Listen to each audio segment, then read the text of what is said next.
जय माता दी। मेरे सभी प्यारे दोस्तों, मैं लक्ष्मी शर्मा बड़ों को चरण स्पर्श, छोटों को प्यार और बराबर वालों को दिल से नमस्कार करती हूँ।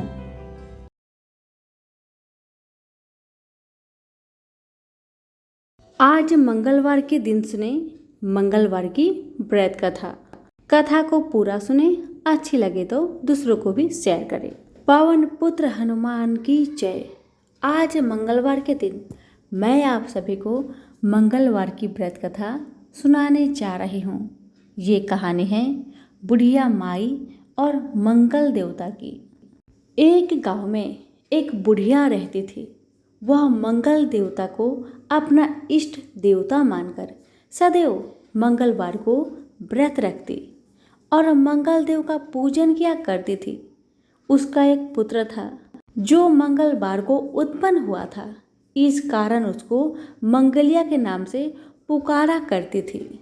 मंगलवार के दिन वह तो घर को लिपती और ना ही पृथ्वी को खो देती थी। एक दिन की बात है, मंगल देवता उसकी श्रद्धा को देखने के लिए उसके घर में एक साधु का रूप बनाकर आए और द्वार पर आवाज दी। बुढ़िया ने कहा, महाराज क्या आज्ञा है? साधु कहने लगा, बहुत भूख लगी है, भोजन बनाना है। इसके लिए तू थोड़ी सी पृथ्वी लीप दे तो तेरा पुण्य होगा। यह सुनकर बुढ़िया ने कहा, महाराज आज मंगलवार की व्रत की हूँ, इसलिए मैं चौका नहीं लगा सकती। आप कहो तो जल का छिड़काव कर दो, उस जगह आप भोजन बना लेना, या फिर मैं आपके लिए भोजन बना देती हूँ। साधु महाराज कहने लगे, मैं गोबर से लिपी चौका पर ही खाना बनाता हूँ।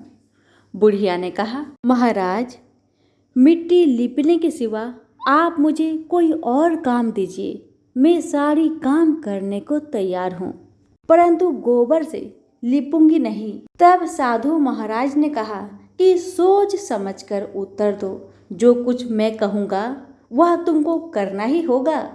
बुढ़िया कहने लगी, महाराज पृथ्वी लीपने के अलावा जो भी आज्ञा करेंगे मैं उसका पालन अवश्य करूंगी। बुढ़िया माई ने ऐसा 3 बार वचन दे दिया। तब साधु कहने लगा, तू अपने लड़के को बुलाकर औधा, मैं उसके पीठ पर भोजन बनाऊंगा। साधु की बात सुनकर बुढ़िया चुप हो गई। तब साधु ने कहा, बुला ले लड़के को, अब सोच विचार क्या करती है। बुढ़िया मंगलिया मंगलिया कहकर पुकारने लगी। थोड़ी देर बाद लड़का आ गया। बुढ़िया ने कहा, जा बेटे, तुझको बाबा जी बुलाते हैं। लड़के ने बाबा जी से जाकर पूछा, क्या आज्ञा है महाराज? बाबा जी ने कहा, जाओ और अपनी माता जी को बुला लाओ। जब माता जी आ गई तो साधु ने कहा, तू ही इसको लेटा दे। बुढ़िया ने मंगल देवता का स्मरण करते हुए अपने लड़के को लिटा दिया और उसकी पीठ पर अंगीठी रख दी। बुढ़िया कहने लगी, महाराज अब जो कुछ आपको करना है कीजिए, मैं जाकर अपना काम करती हूँ। साधु ने लड़के की पीठ पर रखी हुई अंगीठी में आग जलाई और उस पर भोजन बनाया। जब भोजन बन चुका तो साधु ने बुढ़िया से कहा, अब अपने लड़के को बुलाओ, वह भी आकर ले जाए। बुढ़िया कहने लगी, यह कैसे आश्चर्य की बात है कि उसकी पीठ पर आपने आग जलाई और उसे ही प्रसाद के लिए बुलाते हैं। क्या यह संभव है? क्या अभी आप उसको जीवित समझते हैं? आप कृपा करके उसका स्मरण भी मुझको न कराइए और भोग लगाकर जहाँ जाना हो जाइए। साधु की अत्यंत आग्रह करने पर बुढ़िया जैसे ही मंगलिया कहकर आवाज लगाई, वैसे ही लड़का एक ओर से दौड़ता हुआ आ गया। साधु ने लड़के को प्रसाद दिया और कहा कि माई, तेरा व्रत सफल हो गया है, तेरे हृदय में दया है और अपने इष्ट देव में अटल श्रद्धा है, इसके कारण तुझको कोई भी कष्ट नहीं पहुंचेगा। प्रेम से बोलिए पवन सुत हनुमान की जय। हनुमान जी की कथा। भगवान शंकर के 11वें अवतार कहे जाने वाले हनुमान जी का व्रत और पूजन करने से पूरी होती है हर मनोकामना। सुख, संपत्ति, यश और संतान प्राप्ति के लिए मंगलवार का व्रत रखना शुभ माना जाता है। हनुमान जी से जुड़ी मंगलवार व्रत कथा आइए सुनते हैं। प्राचीन समय का बात है। किसी नगर में एक ब्राह्मण दंपति रहते थे। उनके कोई संतान न होने के कारण वह बहुत दुखी रहते थे। हर मंगलवार को ब्राह्मण देवता वन में हनुमान जी का पूजन करने जाता था। वह पूजा करके बजरंग बली से एक पुत्र की कामना करता था। उसकी पत्नी भी मंगलवार के दिन व्रत के अंत में हनुमान जी को भोग लगाकर ही भोजन करती थी। एक बार व्रत के दिन ब्राह्मणी ने भोजन नहीं बना पाया और ना ही हनुमान जी को भोग लगा सकी। तब उसने प्रण किया कि वह अगले मंगलवार को हनुमान जी को भोग लगाकर ही भोजन करेगी। वह भूखी प्यासी 6 दिन तक पड़ी रही। मंगलवार के दिन वह बेहोश हो गई।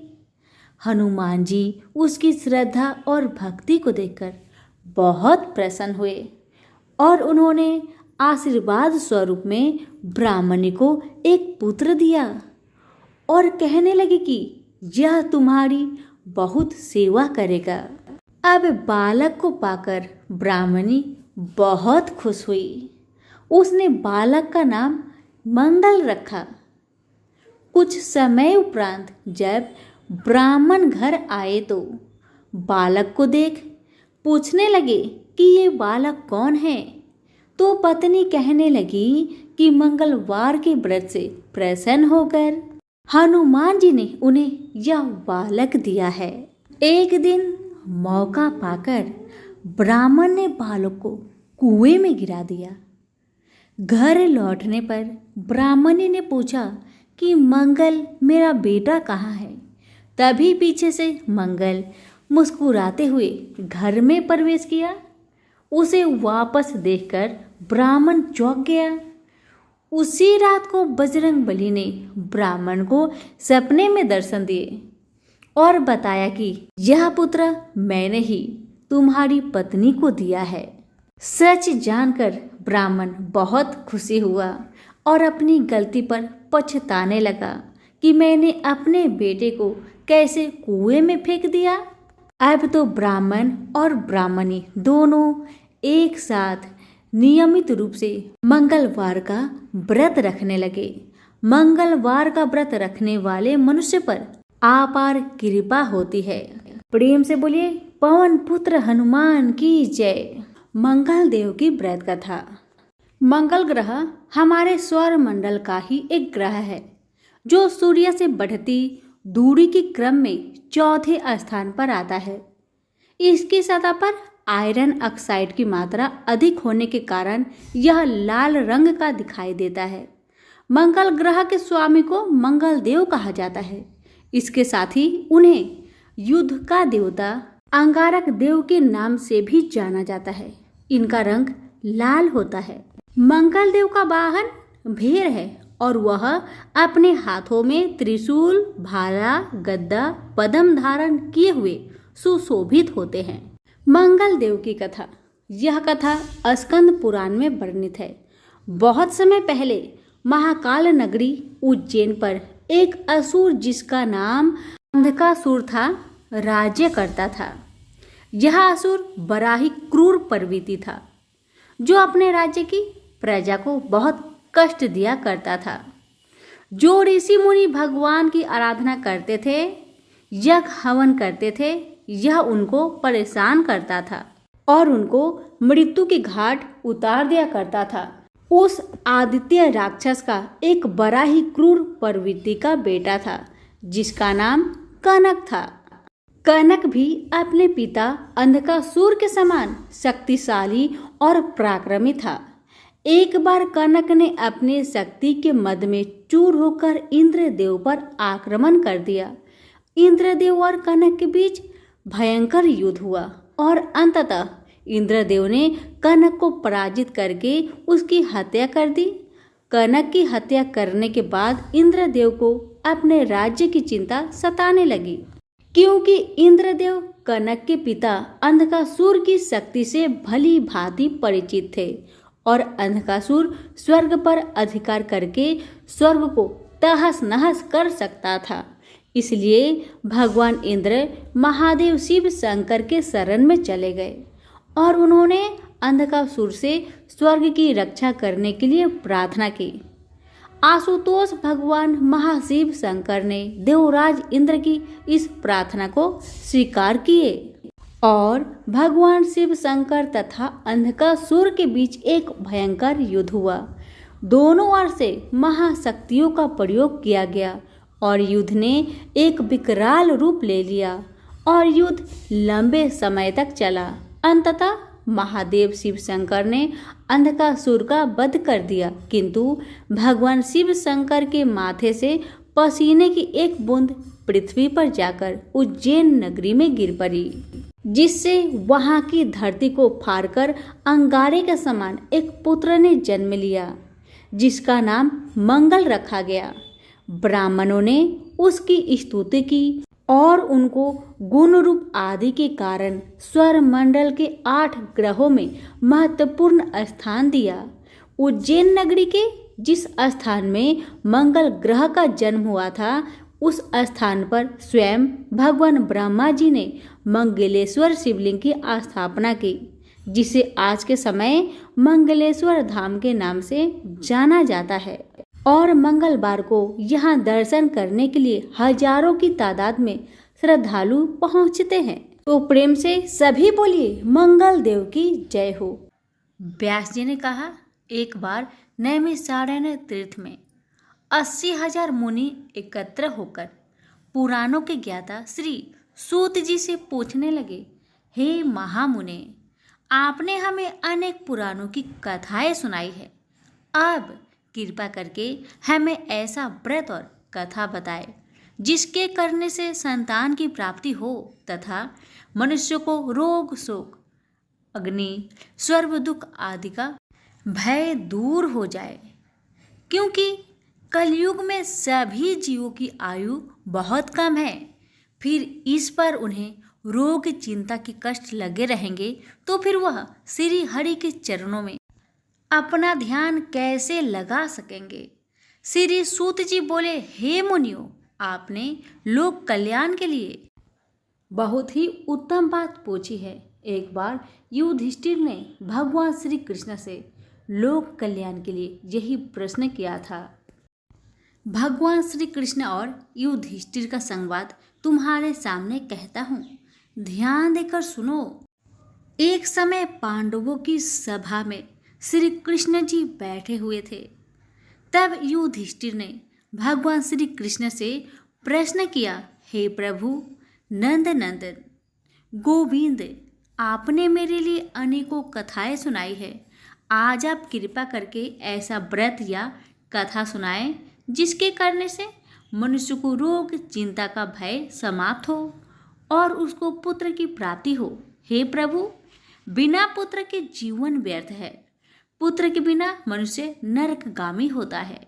पुत्र के बिना मनुष्य प्रीत ऋण से छुटकारा नहीं पा सकता और न ही उसका पुण्य नामक नरक से उद्धार हो सकता है। अतः पुत्रदायक व्रत बतलाए।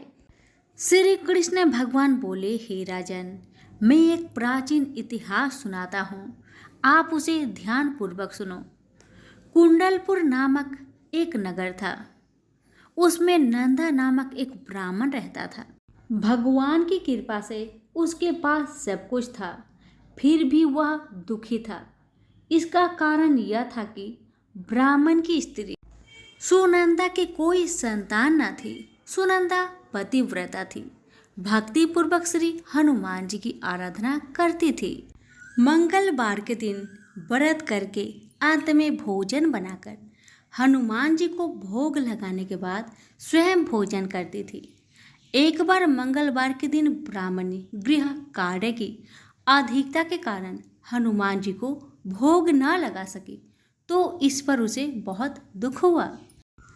उसने कुछ भी नहीं खाया और अपने मन में प्रण किया कि अब तो अगले मंगलवार को ही हनुमान जी का भोग लगाकर अन्न जल ग्रहण करूंगी। ब्राह्मणी सुनंदा प्रतिदिन भोजन बनाती, श्रद्धापूर्वक पति को खिलाती, परंतु स्वयं भोजन नहीं करती और मन ही मन श्री हनुमान जी की आराधना करती थी।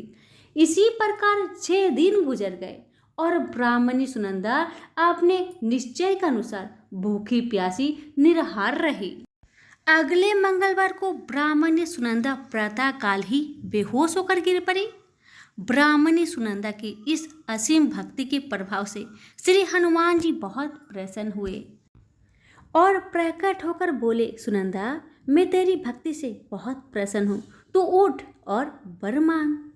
सुनंदा अपने आराध्य देव श्री हनुमान जी को देखकर आनंद की अधिकता विह्वल हो श्री हनुमान जी के चरणों में गिरकर बोली, हे प्रभु, मेरी कोई संतान नहीं है, कृपा करके मुझे संतान प्राप्ति का आशीर्वाद दे, आपकी अति कृपा होगी। श्री महावीर जी बोले, तेरी इच्छा पूर्ण होगी, तेरे एक कन्या पैदा होगी, उसके अष्टांग प्रतिदिन सोना दिया करेंगे। इस प्रकार कहा। श्री महावीर जी अंतर ध्यान हो गए। ब्राह्मणी सुनंदा बहुत हर्षित हुई और सभी समाचार अपने पति से कहा।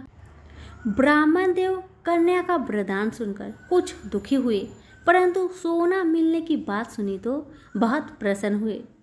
विचार किया कि ऐसी कन्या के साथ मेरी निर्धनता समाप्त हो जाएगी। श्री हनुमान जी की कृपा से वह ब्राह्मणी गर्भवती हुई और 10वें महीने में उसे बहुत ही सुंदर पुत्री प्राप्त हुई।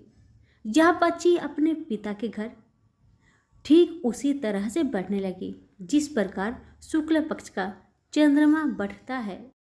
10वें दिन ब्राह्मण ने उस बालिका का नामकरण संस्कार करवाया। उसके कुल पुरोहित ने उस बालिका का नाम रत्नावली रखा, क्योंकि यह कन्या सोना प्रदान किया करती थी। इस कन्या ने पूर्व जन्म में बड़े ही विधान से मंगल देव का व्रत किया था। रत्नावली का अष्टांग बहुत सा सोना देता था। उस सोने से नंदा ब्राह्मण बहुत ही धनवान हो गया। अब ब्राह्मणी भी बहुत अभिमान करने लगी थी। समय बीतता रहा। अब रत्नावली 10 वर्ष की हो चुकी थी। एक दिन जब नंदा ब्राह्मण प्रसन्न चित्त था, तब सुनंदा ने अपने पति से कहा, मेरी पुत्री रत्नावली विवाह की योग हो गई है, अतः आप कोई सुंदर तथा योग वर देखकर इसका विवाह कर दे। जा सुन ब्राह्मण बोला, अभी तो रत्नावली बहुत छोटी है। तब ब्राह्मणी बोली, शास्त्रों की आज्ञा है कि कन्या 8वें वर्ष में गौरी, 9 वर्ष में राहिनी, 10वें वर्ष में कन्या, इसके पश्चात रजवाला हो जाती है। गौरी के दान से पाताल लोक की प्राप्ति होती है। राहिनी के दान से बैकुंठ लोक की प्राप्ति होती है। कन्या के दान से इंद्र लोक में सुखों की प्राप्ति होती है। अगर हे पतिदेव रजवाला का दान किया जाता है तो घोर नरक की प्राप्ति होती है। इस पर ब्राह्मण बोला, अभी तो रत्नावली मात्र 10 ही वर्ष की है और मैंने तो 16-16 साल की कन्याओं का विवाह कराया है, अभी जल्दी क्या है। तब ब्राह्मणी सुनंदा बोली, आपको तो लोभ अधिक हो गया लगता है। शास्त्रों में कहा गया है कि माता पिता और बड़ा भाई रजवाला कन्या को देखते हैं तो वह अश्वही नरकगामी होते हैं। तब ब्राह्मण बोला, अच्छी बात है, कल मैं अवश्य ही योग वर की तलाश में अपना दूत भेजूंगा। दूसरे दिन ब्राह्मण ने अपने दूत को बुलवाया और आज्ञा दी कि जैसी सुंदर मेरी कन्या है वैसा ही सुंदर वर उसके लिए तलाश करो। दूत अपने स्वामी की आज्ञा पाकर निकल पड़ा। पंपई नगर में उसने एक सुंदर लड़के को देखा। यह बालक एक ब्राह्मण परिवार का बहुत गुणवान पुत्र था। इसका नाम सोमेश्वर था। दूत ने इस सुंदर व गुणवान ब्राह्मण पुत्र के बारे में अपने स्वामी को पूर्ण विवरण दिया। ब्राह्मण नंदा को भी सोमेश्वर अच्छा लगा और फिर शुभ मुहूर्त में विधि पूर्वक कन्यादान करके ब्राह्मण ब्राह्मणी संतुष्ट हुए। परंतु ब्राह्मण के मन में तो लोभ समाया हुआ था। उसने कन्यादान तो कर दिया था, पर वह बहुत खिन्न भी था। उसने विचार किया कि रत्नावली तो अब चली जाएगी और मुझे इससे जो सोना मिलता था वह अब नहीं मिलेगी। मेरे पास जो धन था कुछ तो इसके विवाह में खर्च हो गया और जो शेष बचा है वह भी कुछ दिनों पश्चात समाप्त हो जाएगी। मैंने तो इसका विवाह करके बहुत बड़ी भूल कर दी है। अब कोई ऐसा उपाय हो कि रत्नावली मेरे घर में ही बनी रहे, अपने ससुराल ना जाए। लोभ रूपी राक्षस ब्राह्मण के मस्तिष्क पर छाता जा रहा था। रात भर अपनी सैया पर बेचैनी से करवट बदलते बदलते उसने एक बहुत ही क्रूर निर्णय लिया। उसने विचार किया कि जब रत्नावली को लेकर उसका पति सोमेश्वर अपने घर के लिए जाएगा तो वह मार्ग में छिपकर सोमेश्वर का वध कर देगा और अपनी लड़की को अपने घर ले आवेगा, जिससे नियमित रूप से उसे सोना भी मिलता रहेगा और समाज का कोई मनुष्य उसे दोष भी नहीं देगा। प्रातःकाल हुआ तो नंदा और सुनंदा ने अपनी जामाई तथा लड़की को बहुत सारा धन देकर विदा कर दिया। सोमेश्वर अपनी पत्नी रत्नावली को लेकर ससुराल से अपने घर की तरफ चल दिया। ब्राह्मण नंदा महालोभ के भस्मीभूत हो अपनी मति खो चुका था। पाप पुण्य को उसे विचार न रहा था। अपने भयानक व क्रूर निर्णय को कार्य रूप देने के लिए उसने अपने दूत को मार्ग में अपने जामाई का वध करने के लिए भेज दिया था, ताकि रत्नावली से प्राप्त होने वाला सोना उसे हमेशा मिलता रहे और वो कभी निर्धन ना हो। ब्राह्मण के दूत ने अपने स्वामी की आज्ञा का पालन करते हुए उसके जामाई सोमेश्वर का मार्ग में ही वध कर दिया।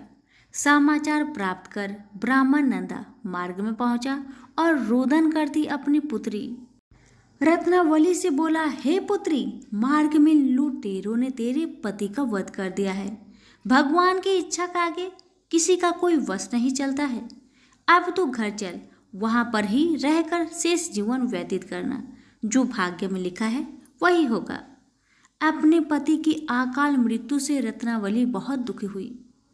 करुण क्रदन व रुदन करते हुए अपने पिता से बोली, हे पिताजी, इस संसार में जिस स्त्री का पति नहीं है उसका जीना व्यर्थ है। मैं अपने पति के साथ ही अपने शरीर को जला दूंगी और सती होकर अपने इस जन्म को माता पिता के नाम को तथा सास ससुर के यश को सार्थक करूंगी। ब्राह्मण नंदा अपनी पुत्री रत्नावली के वचनों को सुनकर बहुत दुखी हुआ। विचार करने लगा, मैंने व्यर्थ ही जामाई का वध का पाप अपने सिर लिया। रत्नावली तो उसके पीछे अपने प्राण तक देने को तैयार है। मेरा तो दोनों तरफ से मरण हो गया। धन तो अब मिलेगा नहीं। जामाई वध के पाप के फलस्वरूप यम यातना भी भुगतनी पड़ेगी। यह सोचकर वह बहुत खिन्न हुआ। सोमेश्वर की चिता बनाई गई। रत्नावली सती होने की इच्छा से अपने पति का सिर अपने गोद में रखकर चिता में बैठ गई। जैसे ही सोमेश्वर की चिता को अग्नि लगाई गई, वैसे ही प्रसन्न हो मंगलदेव वहां प्रकट हुए और बोले, हे रत्नावली, मैं तेरी पति भक्ति से बहुत प्रसन्न हूँ, तू वर मांग। रत्नावली ने अपने पति का जीवन दान मांगा। तब मंगलदेव बोले, रत्नावली, तेरा पति अजर अमर है, यह महाविद्वान भी होगा और इसके अतिरिक्त तेरी जो इच्छा हो वर मांग। तब रत्नावली बोली, हे ग्रहों के स्वामी, यदि आप मुझ पर प्रसन्न है तो मुझे यह वरदान दीजिए कि जो भी मनुष्य मंगलवार के दिन प्रातःकाल लाल पुष्प लाल चंदन से पूजा करके आपका स्मरण करे, उसको रोग व्याधि ना हो, सज्जनों का कभी वियोग ना हो, सर्प अग्नि तथा शत्रुओं का भय ना रहे, जो स्त्री मंगलवार का व्रत करे वह कभी विधवा ना हो। मंगल देव तथास्तु कहकर अंतर ध्यान हो गए। सोमेश्वर मंगल देव की कृपा से जीवित हो उठा। रत्नावली अपने पति को पुनः प्राप्त कर बहुत प्रसन्न हुई और मंगल देव का व्रत प्रत्येक मंगलवार को करके व्रतराज और मंगल देव की कृपा से इस लोक में सुख ऐश्वर्य को भोगते हुए अंत में पति के साथ स्वर्ग लोक को गई। तो प्रेम से बोलिए मंगल देव की जय हो। कथा अच्छी लगे तो लाइक शेयर जरूर करें। धन्यवाद।